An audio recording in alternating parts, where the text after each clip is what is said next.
have any? Yes?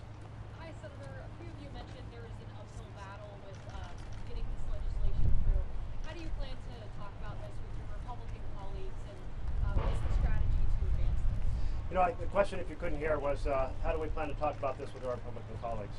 As Tammy Baldwin was saying, she had very explicit conversations, very open conversations.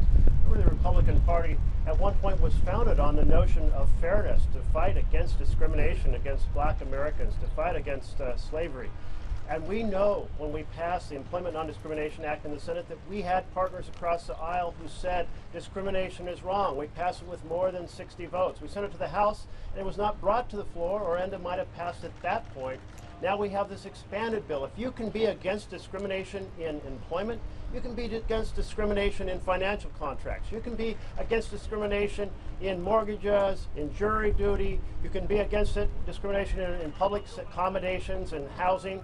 And so we're going to continue to remind our colleagues that discrimination is wrong. Join us as you joined us back in 2013 when we passed the Employment Non-Discrimination Act. I don't know if anyone from the House side would like to speak to that. Sure. Yeah.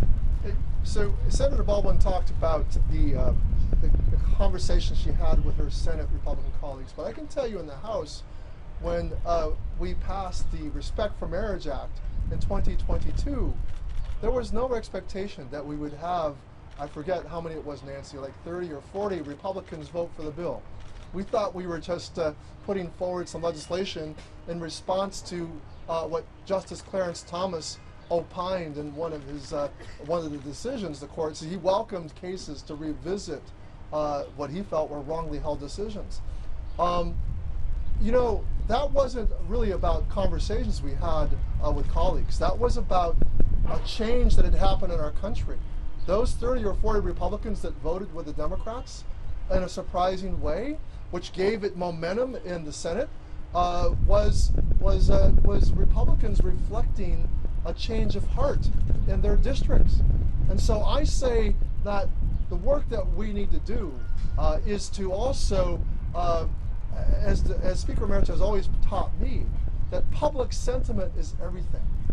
That now is the moment to bring greater understanding and greater momentum, because really the Congress is a reflection of the people.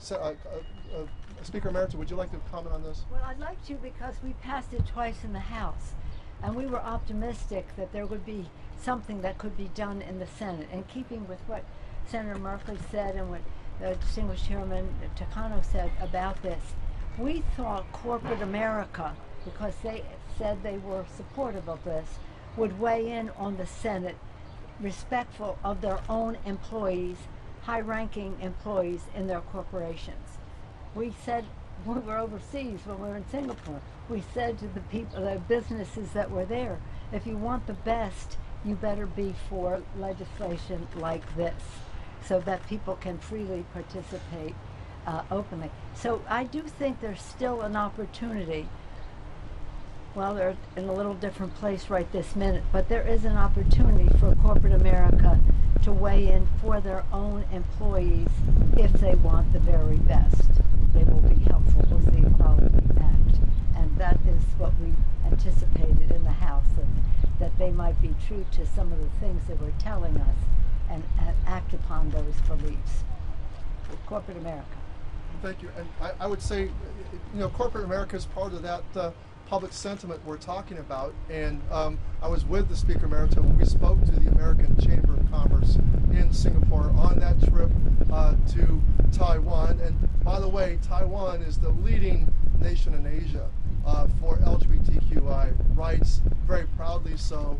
And but again, I agree with her. Corporate America is a huge voice in the advancement. So much has changed within corporate America. The vice presidents, the executives, and the very workforce is demanding equality as well. And I'd like to say, when we were in Singapore, when we went there, one of our tasks given to us by Mr. Takano was that we would advocate to change the law there, because to have a same-sex relationship was not, well, it was illegal. Unspoken but not legal in Singapore. A week after we left, they changed the law. That's right. They changed the law because corporate America wanted the very best, even in Singapore. Any other questions that we might have? Yes. Thank you so much. I wonder if anyone can speak to the decision to do this today on the President's 100th day in office. You know, sometimes I don't know there was a conscious decision, but I mean, look at this beautiful day. It's a beautiful day to stand up for equality, you know, I think the president's clearly hitting a wall that Americans are saying. Many Americans are saying we didn't vote for this. Many Americans never voted for this, but many Americans, I mean, it's a great day to remind them that you know what is in the core of what is the right side of history, a more perfect union. This is the march toward a more perfect union, and that's what most Americans believe in. And it's a great day on this 100th day to remind our administration what the right side of history is. Yes, go ahead. The balance of power in Capitol Hill has shifted a lot since the Marriage Equality Act. Do you still believe there's a path forward to the Equality Act in the current balance of power? The question was whether there's still a path forward in this particular Congress at this moment. Well, the path forward is in the conversation with communities across this nation.